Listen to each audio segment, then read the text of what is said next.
This is Pixelated Audio, episode 123, and you're listening to Expansion Pack 25.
Welcome back to Pixelated Audio, a music podcast focusing on game audio, its history, and the people behind it.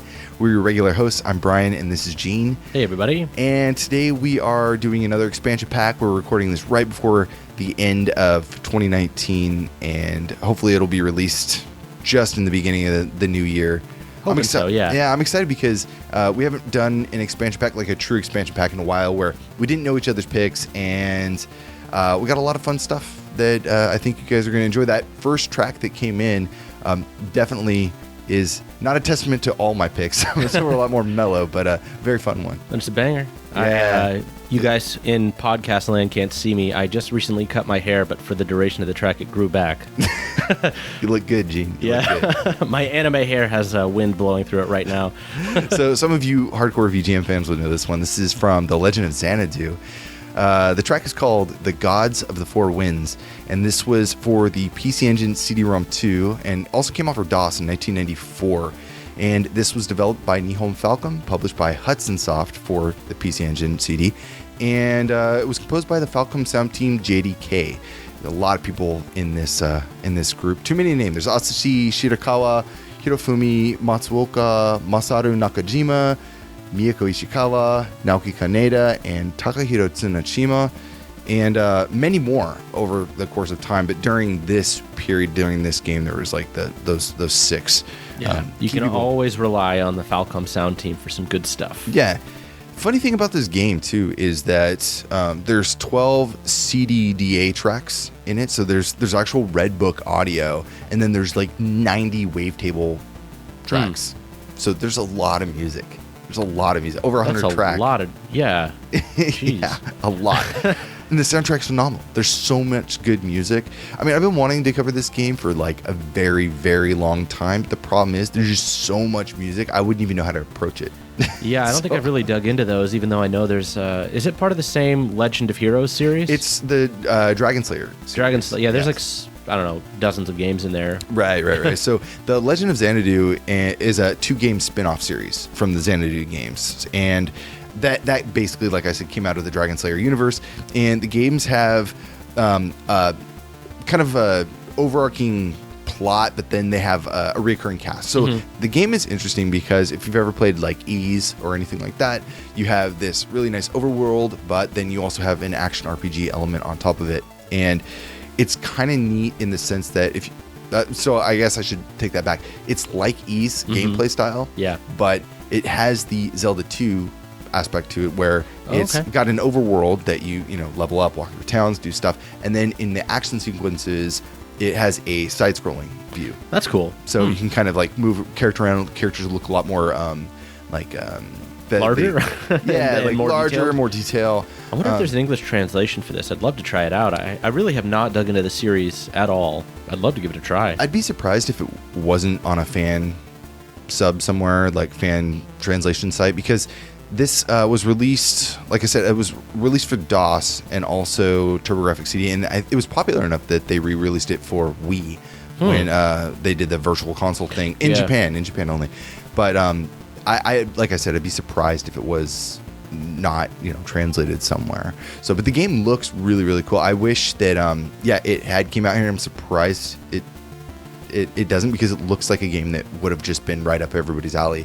Just like any other JRPG, True, I mean, yeah. Ys, like Ys 3 or something. But I mean, it was part of such a long-running series. They probably had to pick and choose which ones they brought over, and it was just like, this one won't make the cut. Who knows? Yeah, I want to go through it myself. Yeah. Actually, I'm very curious now. I mean, I've kind of had it like the music on the back burner for a long time, and I dabbled in the game, but I'd love to be able to actually go through it and see how it plays out. You ready to get into our next track? I am. So for my first track, I've got something from Yu Yu Hakusho-Bakutou Ankoku Bujutsu Kai for the Famicom, released in 1993, a very late release. Wow. Okay. I thought you were going to play Sega Genesis or something first, but... No. This one I've been sort of sitting on. It's such an... it's kind of an unusual track, so you'll hear what I mean when you hear it. All right.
That was the title theme from Yu Yu Hakusho-Bakutou Ankoku Bujutsu Kai for the Famicom. What do you think of that one?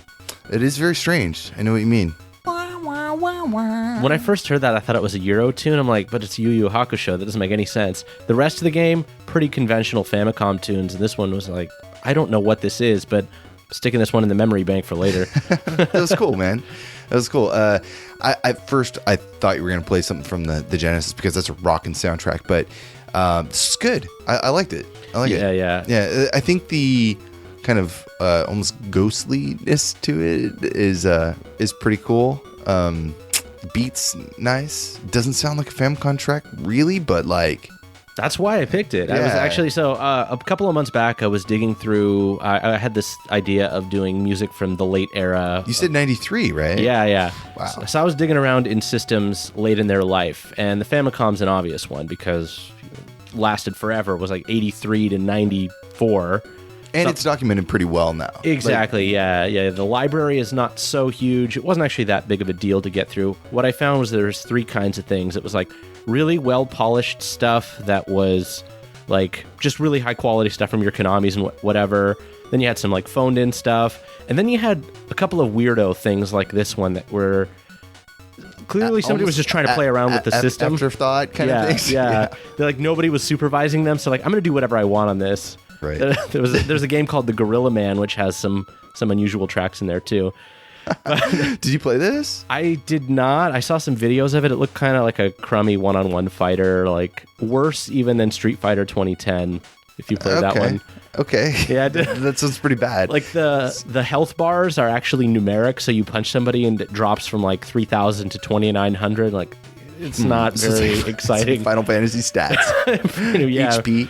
Oh, yeah, that's funny. the combos and whatever looked pretty weak, but you know what? That's I gotta give him credit. That's pretty brave to do a fighting game on the Famicom, right? Yeah. Because there wasn't a lot. Like I think we did like Tournament Fighters a long time ago. We talked about it being on the Famicom. There's like many. Joy Mech Fight and a few other weirdos. Towards the end of the life. A very strange one. They're just like jousting games, like American Gladiator, what have you. But like. I think like actual like martial arts fighting, it's pretty limited in that realm. So cool. Yeah. Well, I mean, a lot of stuff was coming out for the other Big Brother systems at the time, so they probably tried to squeeze a few extra dollars. Actually, this is kind of an interesting thing. This was part of the Detach or Datash, I don't know how you pronounce it, Detach joint ROM system. Apparently, it was just detached. No, it's DATACH. Yeah. DATACH. Yes. So Bandai released this aftermarket thing, kind of like how like hacks or whatever, plug this into the system and it'll play just fine. So they had, I think, 7 games for it. Most of them were licensed things, and this was one of them. So these were some of the later games in the system, because the system only came out, the Detach thing came out December 29th, 92, which is already, the NES is pretty much gone. Right, yeah. So I thought that was kind of cool. The composer, I looked this guy up, or this woman, I don't know who, because they go by Switch-E. No idea who that is, but I did find on the Super Nintendo database, it looks like they worked on Dragon Ball Z Super Butoden 2 and 3, Kido Senshi V Gundam, and Ruin Arm, all for the Super Famicom. I listened to a bit of Ruin Arm. That's kind of an unusual one, too. There's a lot of good tunes there. Never heard of the game before. No. But yeah, I might dig into it after this. Yeah. I mean, awesome. Yeah, Switch-E. Switch-E. I don't know. Why does that... I feel like that rings a bell, but maybe I'm just... I don't know. Maybe it's late. I don't know. That is not a search-friendly term, let me tell you. Oh, God, no. Especially, after 2017. Anyways, are you ready to move on? I am. What's your next track? So this next one it's kind of a strange one. This is called... it's from a game called God of Thunder. The track is 2-4. I love God of Thunder. You do? Yes. Sweet. I played a ton of it on All right. DOS. Well, I like it too. All right. So let's take a listen to 2-4 from God of Thunder.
All right, that was 2-1. I guess that's stage 2-1. It's not really stages in this, right? It is. It's weird. Yeah. We'll talk about it in a from sec. God of Thunder.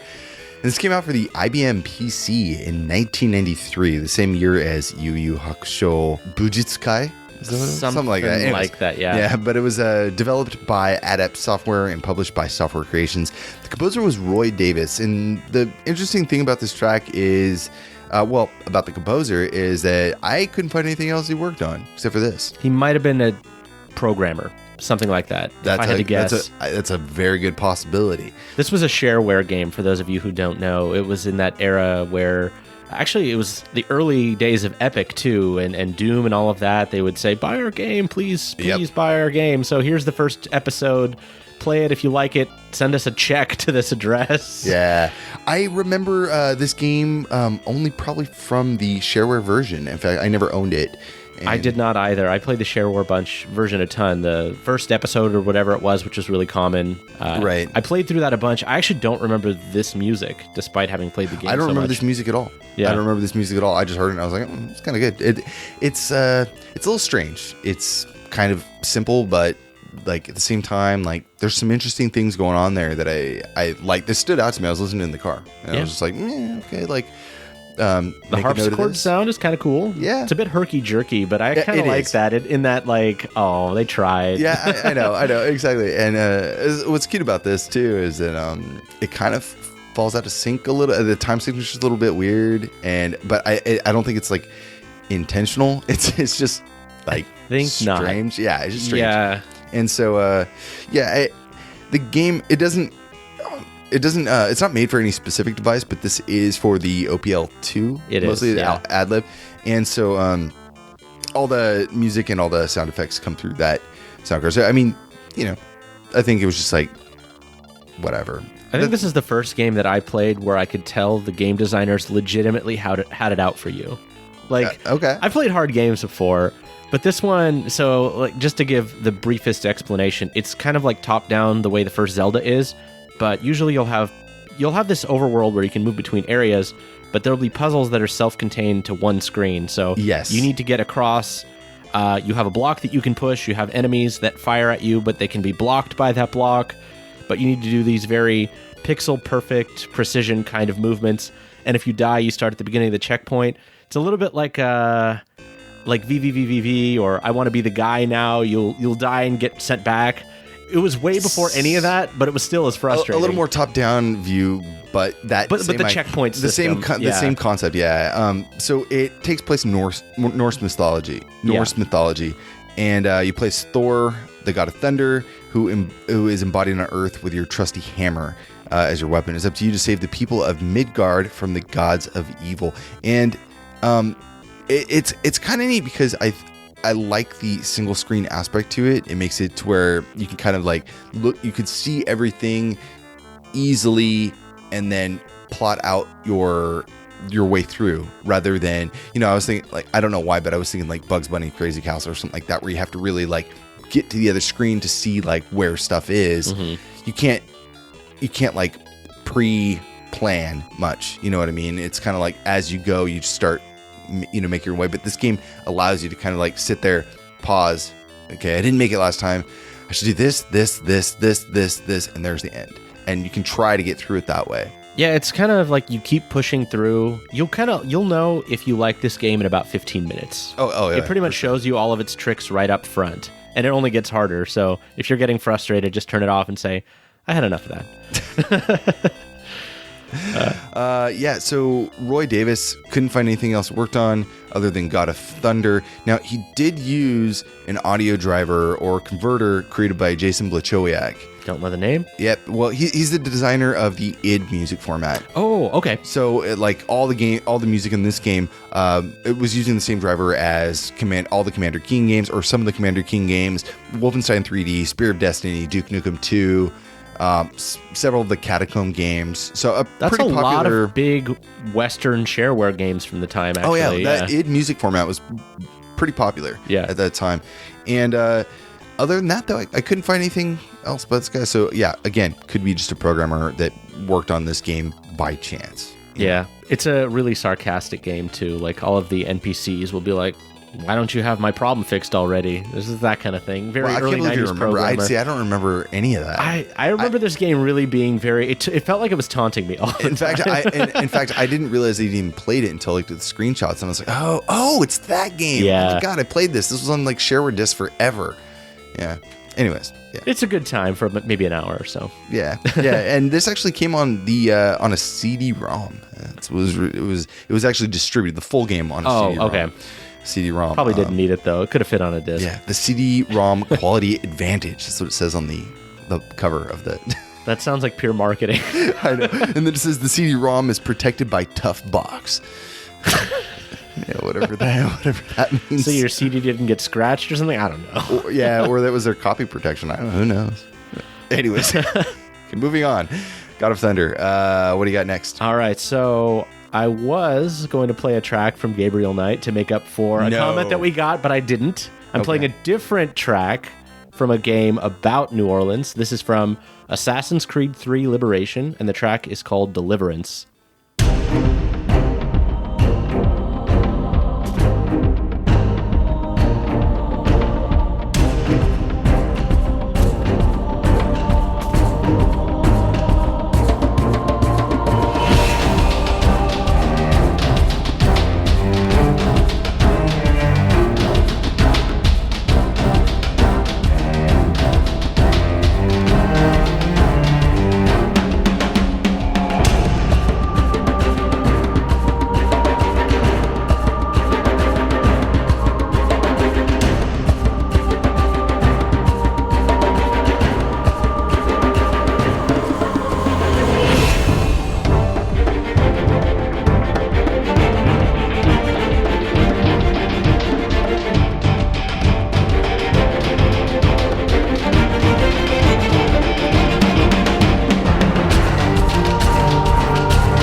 This one sounds really great in the car, by the way.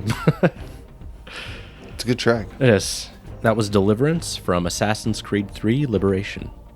Cool. Yeah, that's... Cool. We would listen to a lot of Winifred stuff, like right around the time we were doing the Library of Congress. Yeah, that's actually what inspired this track pick. We've talked about it a lot on this show, but the Library of Congress was a huge milestone for us, and really, it was a big highlight of 2019. I think it was a big highlight of just our lives. Well, yeah, I mean, for us, yes, but like I think it was actually a big win for game audio. That was a big hurdle. I mean, not necessarily a hurdle. I think times are changing now for game audio. It's becoming more recognized, taken more seriously, and the fact that the whole event happened at the Library of Congress was like a really major milestone, I think.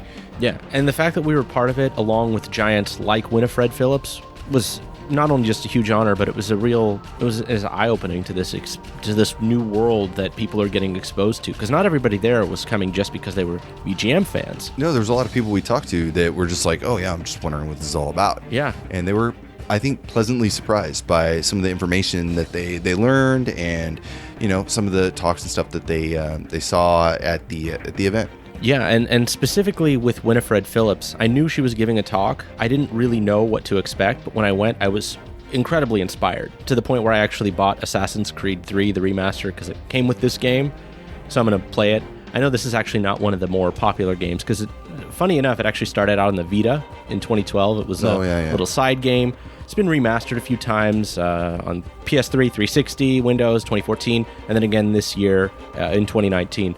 So PS4, Xbox One, which you know the deal. Right. But what I was really happy about was this soundtrack. It threads the needle of being really good in the sense that it fits in like a AAA game, but it doesn't sound generic wallpapery orchestral music.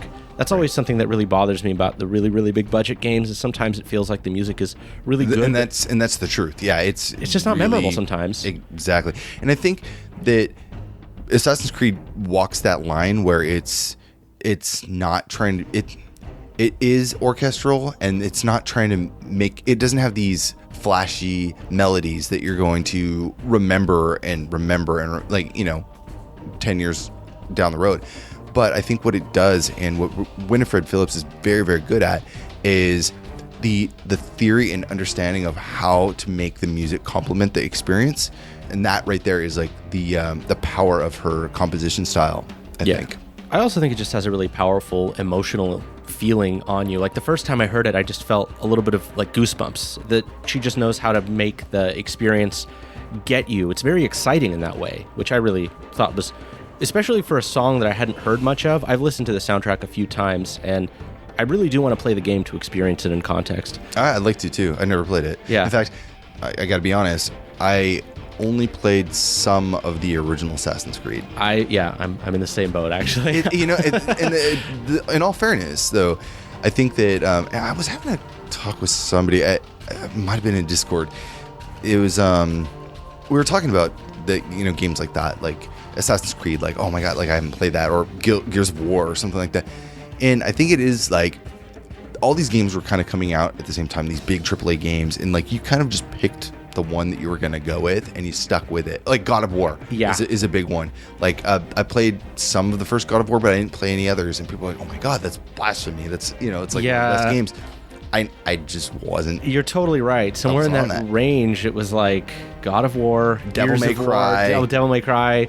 What else? There was so many of those franchises that just got built up right around that time. Oh yeah, what's the one? Nathan Drake. Uncharted. So Uncharted, So I played all the Uncharted games. So that was something that I was really into, and that's why I didn't play a lot of the other games. Yeah, you can only invest so much time. But I want to go through the list of accomplishments here because it's mind-boggling. So Winifred Phillips, award-winning composer with dozens of film, TV, radio, and game credits. Some of her most notable games are Homefront: The Revolution, Little Big Planet 2 and 3, Speed Racer, and the original God of War. She's written music for over 100 NPR and Sirius XM programs, including scoring many classic stories such as 20,000 Leagues Under the Sea, Beowulf, Gulliver's Travels, Sleepy Hollow, War of the Worlds, many, many others. And this is really awesome. In 2014, she wrote A Composer's Guide to Game Music.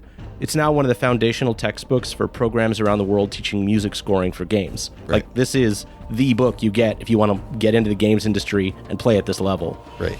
So her theory is unmatched. She knows like what it takes. She doesn't always have like, I think she is underappreciated for what she can do. I think she should be in a lot more of the AAA titles that you see coming out these days. But absolutely, for whatever reason, it just doesn't seem to happen.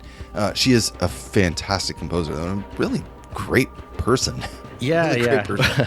Yeah. We should probably post the photo that we have with us, on the blog post for this one. I've already posted a million different places, but yeah. Well, just one last thing about this. They actually took the Assassin's Creed score on the road. They had an orchestral series where they played music from all the games, sort of like Video Games Live, and they featured some of the tracks from this. So the music is good enough that even though the game itself is not one of the more well-remembered ones, it was there front and center. So Sweet. Good on her, yeah. Yeah. Anyways, and we do have to get her on at some point. Like I would love to, but she's super busy. I know. We were supposed to record an episode with her at the library, and we were like, we'll just do it later. We'll just do it later, and then eventually, one thing happens. Yeah. Time goes on. Yeah, time goes on. All right, next track. What you got? So this next track is from Magical Drop. You familiar? Yeah. I've played the series, a few of the titles. They're pretty similar. They're all over the place. Yeah. Yeah. It's kind of like Puzzle Bopple, stuff like that kind of thing. Anyways, this is BGM3. This is from the Game Boy Color, released in 2000, so 12 years earlier. We're going to be jumping around a little bit here, yeah. Developed by Conspiracy and published by Data East. It was composed by... So the original game was composed by Hiroaki Yoshida, and this game was... kind of like some of the themes are there, but was mostly original stuff by Allister Brimble. So let's take a listen to BGM 3.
That was BGM 3 from Magic Drop on the Game Boy Color, released in 2000, composed by Allister Brimble.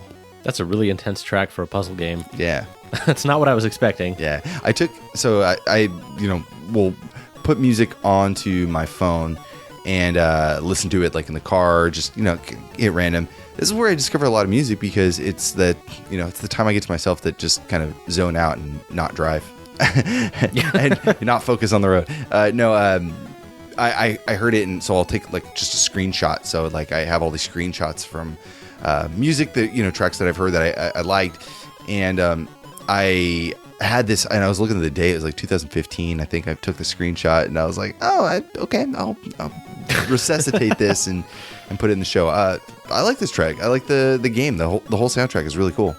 Yeah, there's about 20 tracks. I think there's like 12 tracks and a bunch of jingles. So I know I've played a bit of a Magical Drop game, but I'm not familiar enough with the themes to know what it's doing with them. So I like the tune, but I can't really place it in terms of the rest of the games. But is the rest of the soundtrack like this? Yes and no. There's like a few other tracks. Here's BGM 1. Or here's BGM 4.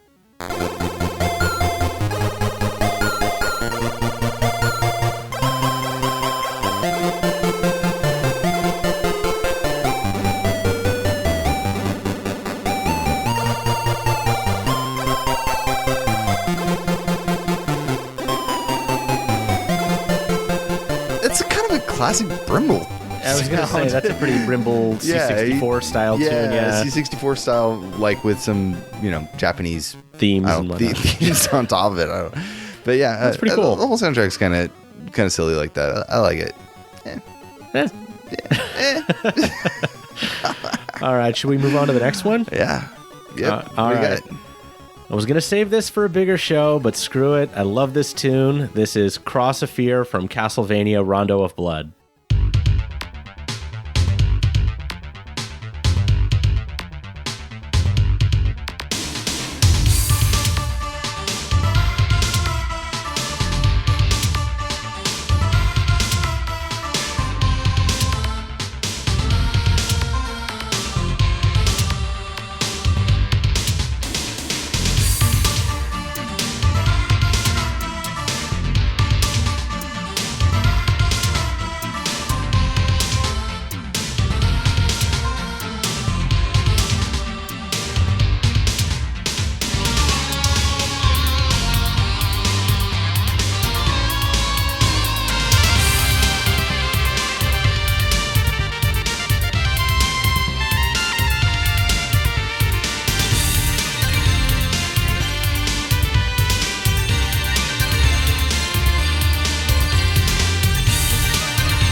That was Cross of Fear from Castlevania Rondo of Blood for PC Engine CD and later re-released for PSP. The original was in the trusty 1993. We've had a lot of those today.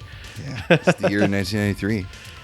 I swear, if this had been released in English at the time and not in the Super Nintendo version, It would have sold some TurboGrafx 16s. and every VGM cover band would be doing a version of this. Oh, yeah, in big addition time. to all the other Castlevania classics. This one is a criminally underrated track in the Castlevania series. I mean, among VGM people, it's the soundtrack is pretty played out. I think. True, but this track I never hear. I never hear Cross true. the Fear. Okay. Fair enough. I think that Rondo Blood was unfortunately just.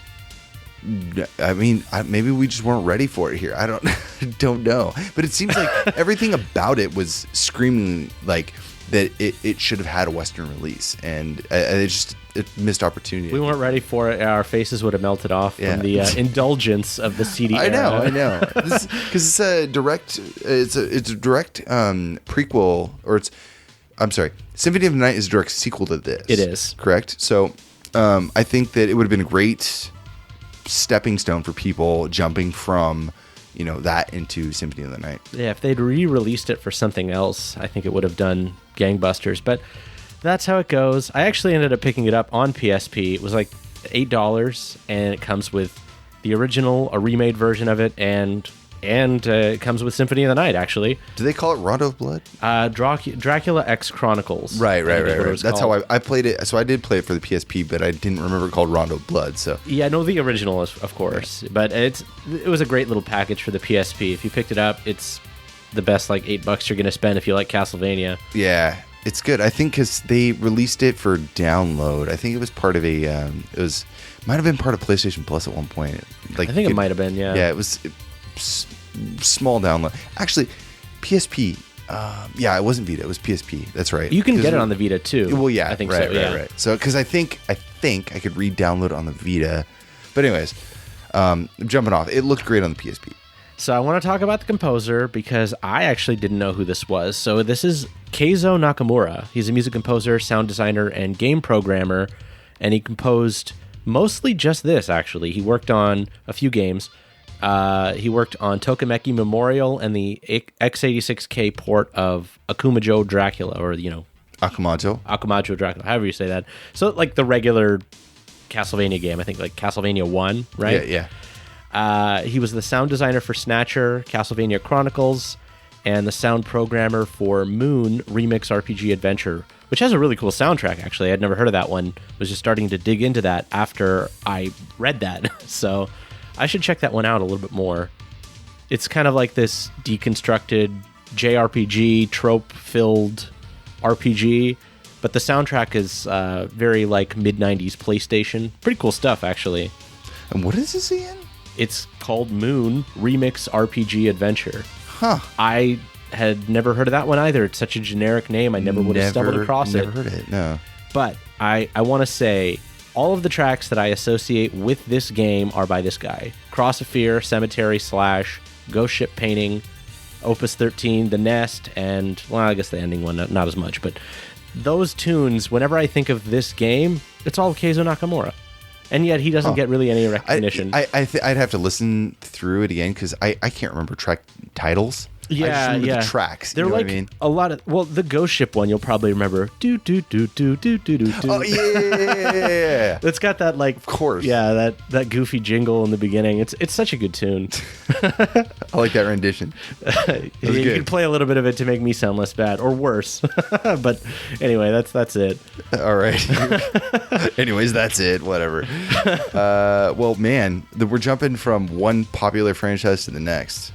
What you got? So I didn't want to play these back to back, but I guess it doesn't really matter because you put that track in between. This is from Mario Tennis. This is my last track of the episode. Interesting. Mario Tennis, but on the Game Boy Color. Huh. So it's a Game Boy Color version. I'm playing two Game Boy Color tracks today. Strange. This is Game Point. It's the track name. And it's a little darker than I think I posted this in Discord like a year ago. Pretty sure I did, actually. But this is from Motoi Sakuraba. Oh.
right, that was Game Point from Mario Tennis on the Game Boy Color, released in 2000 in Japan, 2001 in North America and Europe.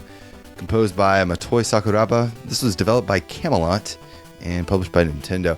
And this game is usually really bright and cheerful, like a lot of the Nintendo Mario Sports games.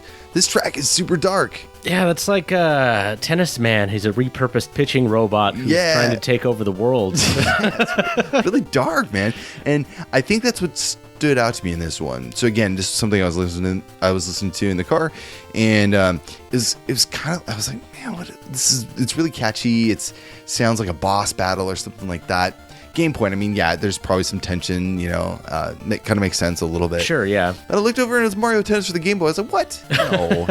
No. And then, sure enough, like, Sakuraba-san just totally killed this Game Point track. Oh, his glasses fell back onto his face and said, let's get serious, and started writing this tune. Actually, I'm sure that didn't happen, but that's what it feels like.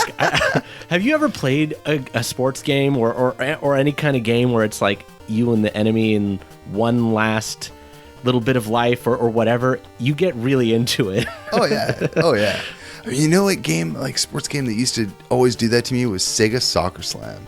I think it was for the GameCube is how I played it, but I think it came out on all platforms. But yeah, that was a big one. I don't remember that one. I don't think I ever played that one. Oh yeah, it was good. It was really good, really good.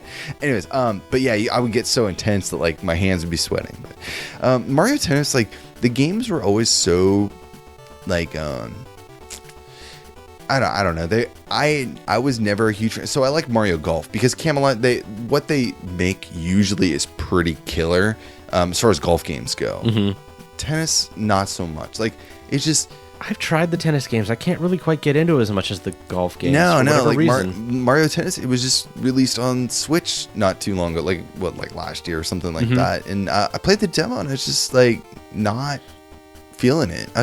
It's not a bad game. It's just there's not enough there. There's not enough depth to tennis. Tennis is a very fun sport to play, but it's just not that. The only tennis game that really, really mattered to me was probably Virtua Tennis. That game was I was really into because it had that realistic aspect. Oh, and then when we did whatchamacallit? The sports sports episode, and we played that tennis game from the Atari. God. Oh, Jimmy Connors. Yes. So that was good. Those were some great tunes, actually. I really want to revisit the links at some point. Yeah, there's some undiscovered gems in there, or soon to be rediscovered, I guess. So that's all I got. What do you got next? Final track. Yeah, so I'm going to play the track a little bit and talk about it because this game actually means quite a bit to me. This is The Stars Come Out from Digital A Love Story. I thought you were going to play something from Metal Gear. No, I've already exhausted that on a different show with Ed. Listen to that show, by the way. It's really good. It's really good. I listened to that when I was headed to visit my buddy in Central Coast area, and it was a good episode. I'm glad it was long because I had like a 3-4 hour drive. So yeah, listen to it twice. This is a bit different. This is winding the energy down, taking us out of the show. Cool. Let's take a listen.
that was so mellow. That one just puts me in a very sort of wistful mindset. Yeah, no, it's just sort of like very reflective. And I think that's intentional, actually, like for a lot of reasons. So that was the Stars Come Out from Digital, A Love Story, composed by Brother Android, or Harrison Lemke. He goes by Brother Android for his chippy stuff, and Harrison Lemke for his more folk, acoustic, live instrumentation. So I don't know if anybody here has played this. Digital, A Love Story came out about 10 years ago now, in February 2010. It's an independent game. It's one of these modern visual novels, but instead of just being text, here's a text box, somebody's chatting with you. It takes place in this fake bulletin board system. So you're on your this sounds Amiga. Familiar. Oh, yeah. This sounds really familiar. It was one of the biggest indie games of 2010. It got all sorts of awards, and it turned me into a big fan of Christine Love, who is the developer and writer of this game. She wrote it in Ren'Py, I think, which is one of the easier to kind of get acclimated tools for writing visual novels. It's an engine that's really popular for those, or at least it was. And so the story takes place in a 5 minutes into the future of 1988. So it's supposed to be intentionally old school, and it tells the story of the protagonist's online relationship with a girl and their attempts to solve a mystery surrounding the deaths of several AIs. Yeah, so you're logging into all these BBSs, and you're reading posts, you're reading messages, and it's typical internet stuff. You have people posturing, you have people posting links to their favorite whatever. Cool. It's supposed to be like in context. Like, it's supposed to feel like you are browsing. And this track plays on a few of the more popular BBSs, the ones that you spend most of your time in. So it kind of, I think it really captures the feeling of, if you were on the internet in the late 80s or early 90s, it was a very lonely place. You were like... True. You were in the dark in your room at like 11 o'clock to 2 in the morning, and you were talking to people on IRC or on BBSs. That's exactly how it was. Oh, God. It was... I felt like I was brought back, and I was not around for the BBS era, but I felt like it really put me in that mindset. Wow. And so all of the tracks were composed either by Brother Android or Format. Yes, I saw that Format was on there too. And so I don't know if they were composed for this game. Matthew Simmons, yeah. And that's for MAT. Yes. It's I just really jived with this game. It really showed me what you can do with visual novels to really draw you in. Christine Love she's gone on to make a number of other games like Don't Take It Personally, Babe, It Just Ain't Your Story, Analog, A Hate Story, and Lady Killer in a Bind. Probably not the kind of stuff most of our usual audience will play, but they're mostly inclusive visual novels about relationships and things like that, and not in the I'm a guy, here's a harem of women sort of thing. So yeah. Thankfully, they're actually really well written. I haven't played much of the other ones, but Digital really caught me, and I've bought all of the other games. I intend to play them at some point. Right. Yeah. The backlog continues to I know. to get bigger. The older we get, the bigger the backlog. I think that's kind of just how it goes. Yeah. I was looking at this Ren'Py thing. Looks like it's a visual novel engine based on Python. Yeah. So it's cool. Yeah, it's supposed to be pretty easy for people. Years. Wow. 15 years old at this point. If you can imagine that. It's not like the easiest tool ever, but it's kind of like a scripting-based language where you say, if person X does Y, then start dialogue tree. So it's supposed to be programmatic without getting super into the weeds like a C++ style. It looks like they're keeping up with it because 2019 was the last release. Oh, okay, yeah. Last stable release. So and it's 15. It came out in 2004. That's pretty rad. Electric Boogaloo just recently posted this, and it's very sad, but Randy Seuss, the creator of the earliest BBS software, just passed away very recently. Yeah. And so listening to this, before I even listened to this, I knew I have to put this one into the show because it has that wistful energy of just like nostalgia, thinking back, being very solemn and sort of thinking back on those times. I think what does it too for this track is the noise machine vibe that I get. It's the white noise, but and it kind of has like this this kind of late night seashore kind of sound. Mm-hmm. But it's also very like has abrupt stops, so it does feel programmatic at the same time. Do you know what I mean? Yeah, and there's some I think that's what you're talking about. There's some like whirring in the synth, so it sounds a little bit like it's broken or like warbling a little bit. Yeah. It just puts me in a very specific place. And, you know, we generally play happier tunes on this show, or even the sad tunes are very, like, I don't know, melodramatic. But I feel like this is a different kind of energy, and I like to explore it every now and again. Yeah, I think it's good. I think sometimes, like, cult shows, the hard thing is, you know, like, to play this kind of music is you really have to have a show that's kind of primarily that kind of music, right? Because if you stray too far off, it's a little too jarring. Yeah. Right? These expansion packs are meant to be kind of jarring. They're supposed to just take you from one genre to the next, and that's kind of what we do. Yeah, and the kind of games that have this style of music tend to be mostly this kind of thing, which don't make as engaging of full shows. Right. Yeah. Right. Well, and they're meant to invoke that kind of, I think, feeling, because that's the kind of game they are. They're meant to evoke that on multiple levels. Yeah. Right. So, anyways, cool, man. We got a lot of cool stuff today. A lot of cool stuff. This should be a shorter episode. I think we rambled on a few spots, but we'll cut some of that down in editing, maybe. Cut some out or not. Just leave it in. Anyways, we played a lot of great music today, and 2020, we're here. Yeah. I wonder what's in store for this year. We're gonna change things up a little bit. So we say that kind of like, you know, every year we're gonna make some new changes, and we did this year. I think 2019 we did. We didn't get to keep some of our goals with making a lot more content. It pretty much just stayed on par, but we are going to we're planning on taking the website on a few different platforms for making it easier for us to do recordings and shorter shows and stuff like that. So we'll see how that goes. And that's kind of our New Year's resolution, to get more content out, even if it's like shorter episodes, to just make more of a regular thing, I think. Let's take a look back at some of the shows we've done this year, just to remind ourselves how much crazy stuff has happened to us. So this is probably not something most of you know, but the Christmas episode that we did last year is actually what got listened to and got us invited to the Library of Congress. Of all the shows, I know. They sent us an invite shortly after that. Yeah. We talked with the composers of Gris. Oh, right. Or Grease. Right. Yeah. I always call it Gris.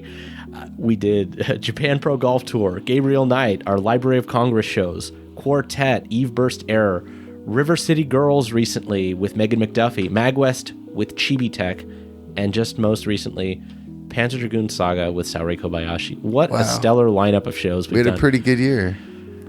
I thought it was a blast. I know. I was like, yeah, it was kind of a kickback year. We didn't really have that. But now that you're saying it, I'm like, oh god, we did a lot. Yeah. And I was leaving out a lot of the shows that were like, oh, here's just like an expansion pack, you know. Oh yeah.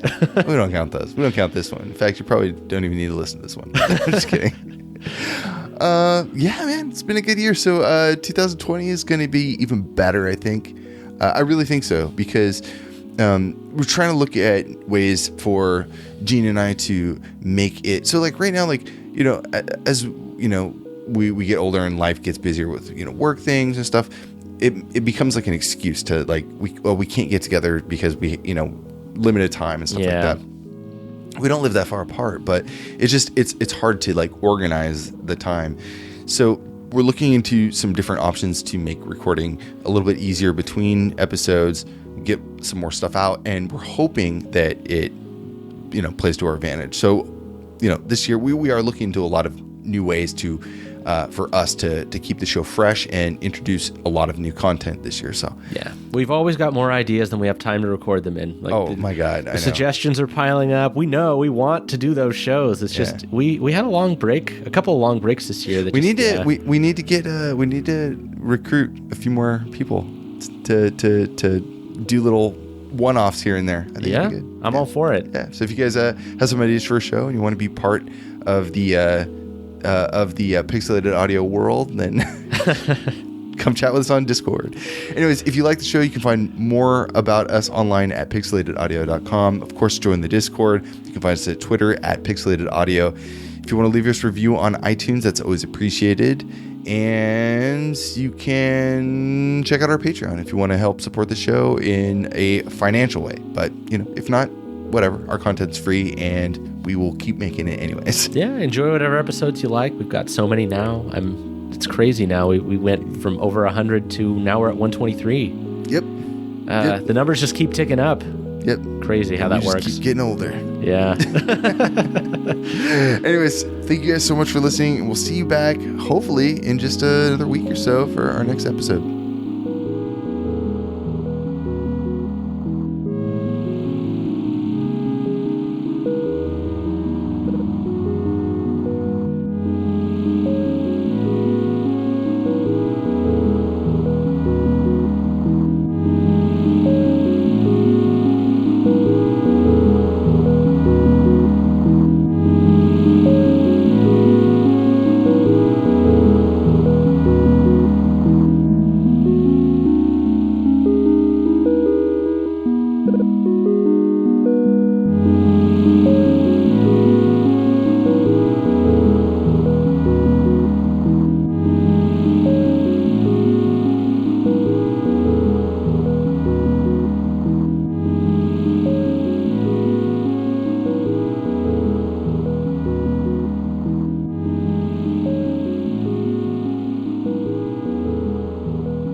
Bye. Was that it? I was waiting. I don't know. You ended it so nicely.